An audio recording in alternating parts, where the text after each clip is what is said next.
Hey, what's up, everybody? We are here in the Twitter Blue Room with my guy, Anthony Brown. He's a client account manager with Twitter. Yes.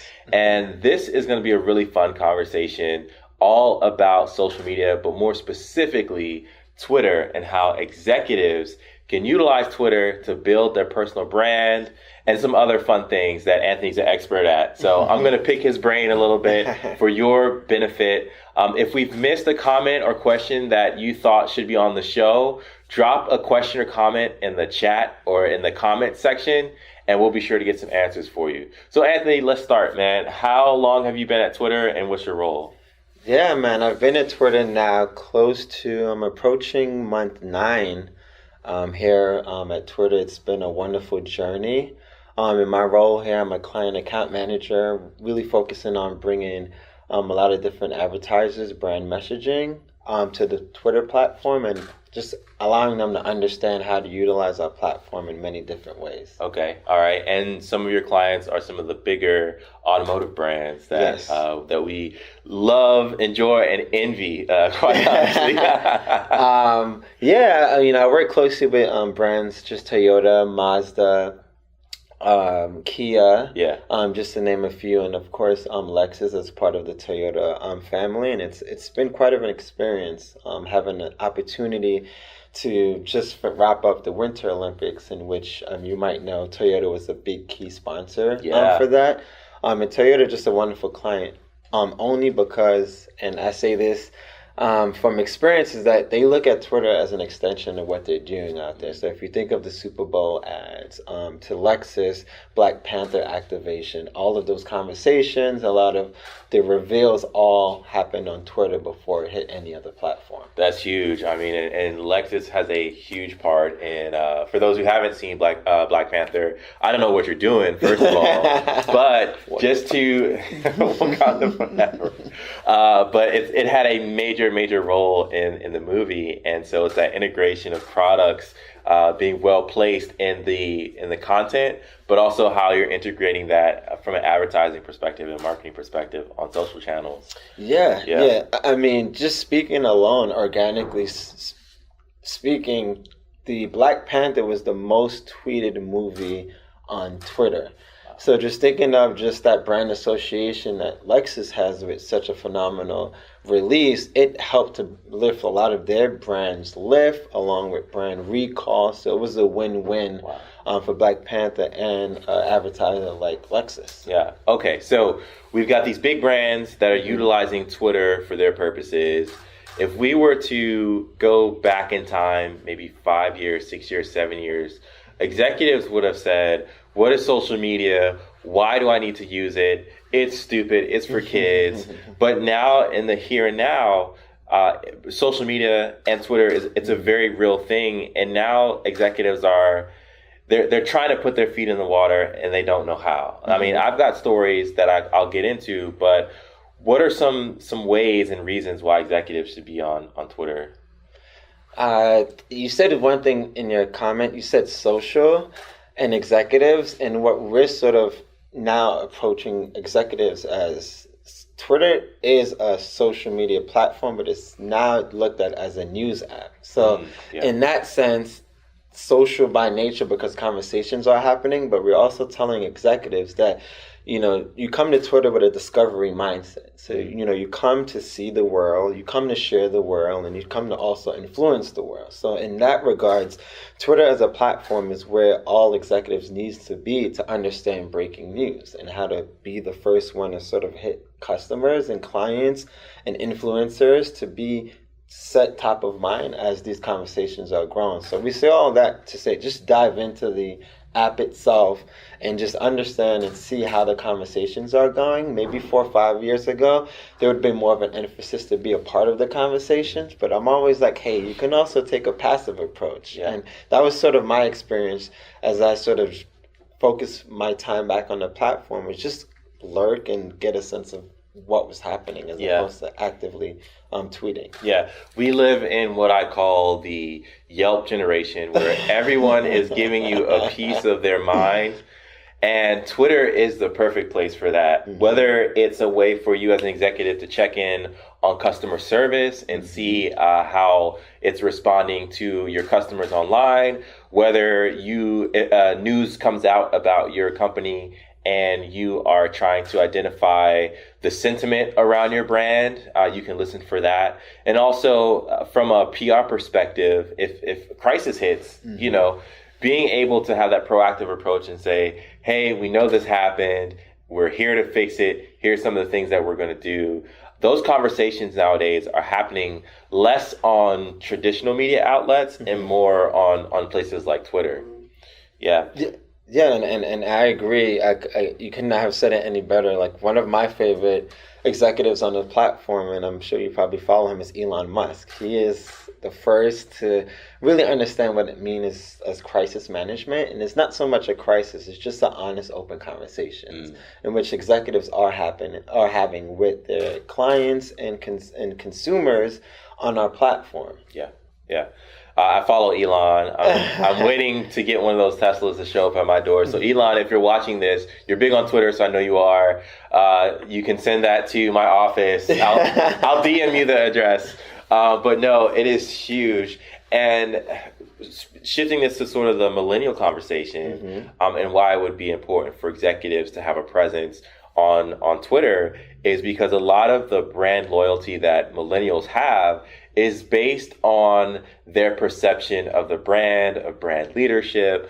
Do they feel like this is a company that they can get behind?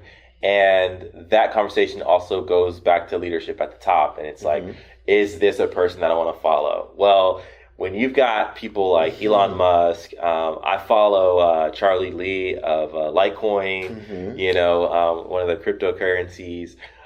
It helps humanize the brand, and it's like, oh man, I could get behind Tesla because I can get behind SpaceX because I can get behind Litecoin because, and it's that executive presence that wins me over, to be honest. Yeah. I was just in the most recent pitch to an executive. We also communicated, and this is a new research insight that millennials in particular, we saw that 77% prefer to buy more products from a brand if they knew that the CEO is tweeting or talking about it. So that's just something, as we're keeping top of mind as communicating with some of our executives, is to just really go out there and sort of in some ways be the voice of your brand in a very authentic way. Yeah.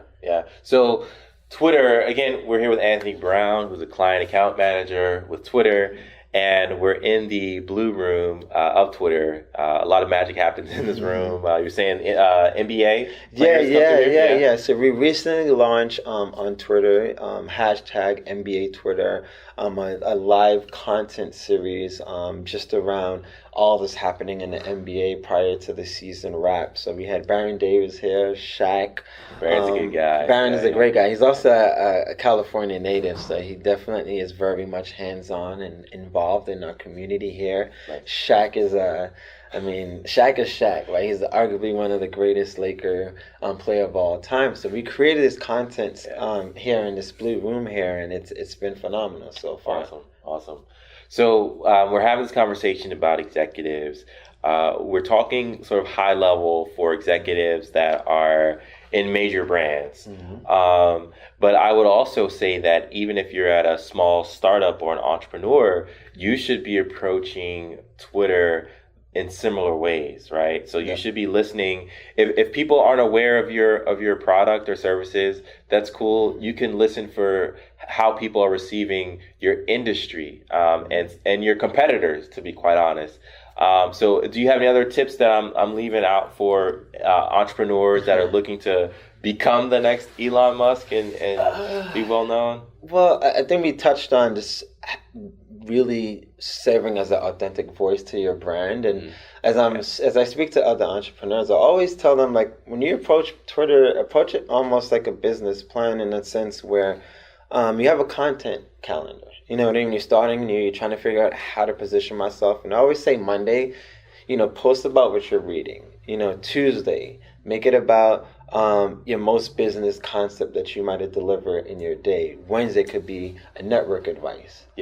Thursday could be, one of your favorite talks. And then you leave the weekends for keep it more of a humane touch. Like, what are you watching? You know, Yeah. what are you doing in your free time? So really treat it that way as a model to start, Yep. and then figure out, one, who are you going to include in your conversation, right? So as you're thinking about influencers, if you're thinking about some of your employees as well, if you have a small team, how do you involve those individuals in your everyday conversation? So I think it's organically figuring out how to build on following and enter in that conversation, and two, strategically figuring out how to pump out content to keep your brand and your name top of mind. Yeah, that's really great advice. I'm mentally ready. I'm glad it's on film so I can go back and take notes later. But you said some stuff that I am not doing. Okay. So I'm going to go ahead and apply those tips as well as I grow my brands, Jumpstart HR and my podcast, the Business Life and Coffee podcast. Some of the ways that I have used Twitter, though, to be successful and establish name recognition in my industries amongst peers is hopping into what's called Twitter chats. And with Twitter chats, it's a weekly conversation. I'm a part of an HR Twitter chat called Next Chat. And from 3 to 4 p.m. Eastern Standard, we're having conversations about the industry. And I'll never forget, about 8 or 9 years ago, I was on a Twitter chat, and there was a reporter from the Society for Human Resource Management that slid in my DMs and said, "Hey, Joey, we'd love to get you quoted in an article." And that alone was huge for me, not only in the relationship that I have with Sherm, but also building my brand on Twitter and building the SEO of my organization.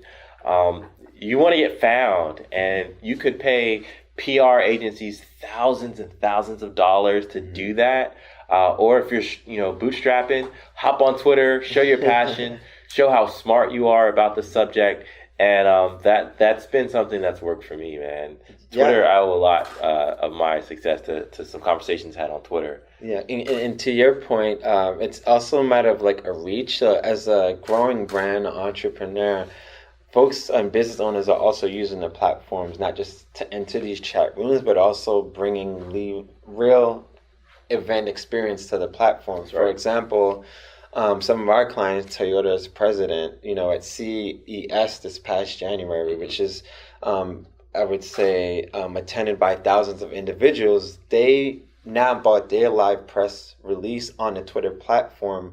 So instead of reaching a couple thousands, that message around Toyota's investment in starting your impossible, which is sort of their take on mobility for all, disabled, and anyone else, that reached the Twitter platform at 8.2 plus million viewers. Wow. So just think of like, if anything that you want to announce, from Periscope to live video, you could bring that to the platform, and there's ways to target, to reach specific audiences based on, location, based on their interest, that you can ensure that your message reach those folks. Yeah, and that brings up a good point as well. So there's the organic conversations that you can have on Twitter, but there's also the paid component where you can advertise, whether it's a link or if there's a particular tweet that you want to amplify and share with specific audiences.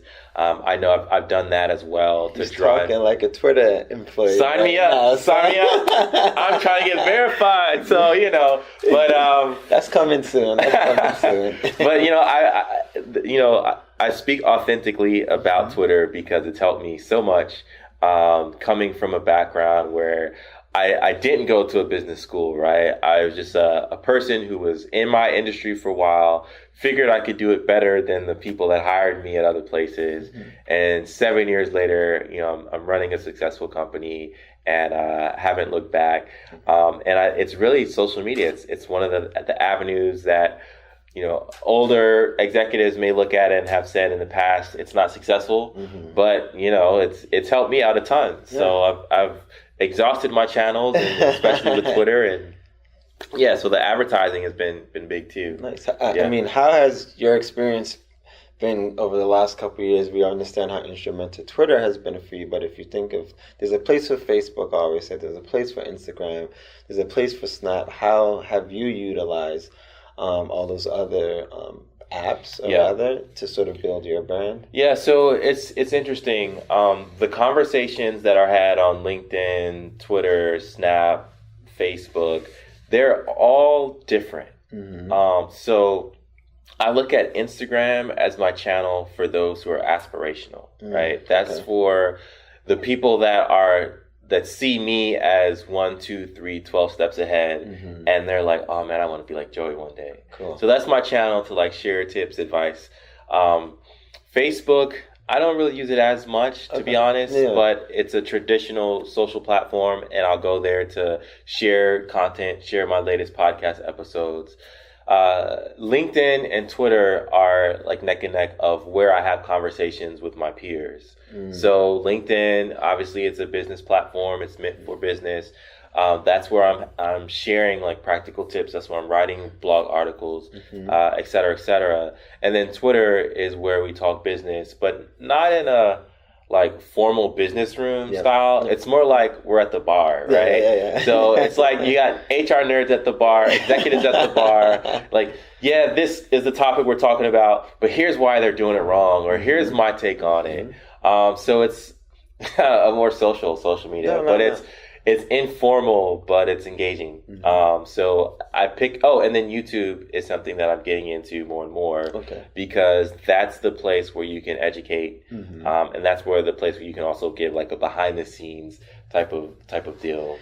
And I'm not really on Snap as much. Just because, I don't think anyone is on Snap. No, I'm kidding. Kylie Jenner and Rihanna, they killed Snap, unfortunately. And I asked that question only because I'm always fascinated to understand like how whether you're an entrepreneur, whether you are an employee, or anyone, just like how you're using these different platforms. And for me, I always look at going back to Twitter as like that mindset discovery. Is you're going to Twitter because you want to experience something outside of your inner circle. Facebook, on one hand, is almost like you're really just seeking your inner circle for whatever is going on, what my aunt is doing in New York City, to what my college friend, his most recent engagement. Instagram, I look at that as more of, you go there with more of a like relaxation mindset, kick back, you're killing 15 minutes, you're on the couch. And it's more to your point, more of an inspirational tone. And then YouTube I look at it as more of fun and instructive videos. How to do it yourself and things of that nature. DIY stuff. So it's a different format, but I think every platform serves its purpose. But for entrepreneurs, I think, and business owners, Twitter is just like you cannot compromise on that, because that's just where all the conversations are happening. We were talking earlier, and I'm like, I don't check news sites anymore. I go to Twitter, and whether it's a traffic jam, whether it's some crazy substance leaking in the Inner Harbor of Baltimore, which happened last week, I'm like, man, what's going on? I'll check Twitter because someone's talking about it already, and they're doing it on Twitter. So you get to listen in on those conversations, and somebody's either tagged the article or they're just giving you firsthand accounts. Cool. Cool. Well, hey, Anthony, last question. What's on your roadmap for the upcoming few days for Twitter? Any cool projects you're excited about, or anything? I'm actually in the midst of a couple World Cup activations. So I think it's been, on one hand, a grind, setting up a lot of great of these campaigns around all these World Cup games. But there's so much different conversations happening around World Cups that all our sponsors that have participated in these activations are seeing strong results. For me, I'm very excited. We just recently announced some of our partnerships with a handful of different publishers, from NBC to BET to Bloomberg, to bring original content to our Twitter platform. So I think I'm looking forward to seeing how that kind of plays in the developments of Twitter, knowing that we've seen double digits growth of video over the last 3-4 quarters, and video continues to sort of serve as the pillar for our suite of products here at Twitter. Awesome. Look out for original programming and a few other sport activations. Awesome. Well, you heard it first. Anthony Brown, client account manager at Twitter. Also the man that's going to get me verified. No, I'm just kidding. Thanks for coming on the show. Also a fellow Terp. So if you're listening this far and you're a Terp, shout out. We're making big moves. But seriously, if you're an executive considering social media, listen to what Anthony has said. Listen to what I've said about making my brand successful. And follow me on Twitter at Joey V. Price HR.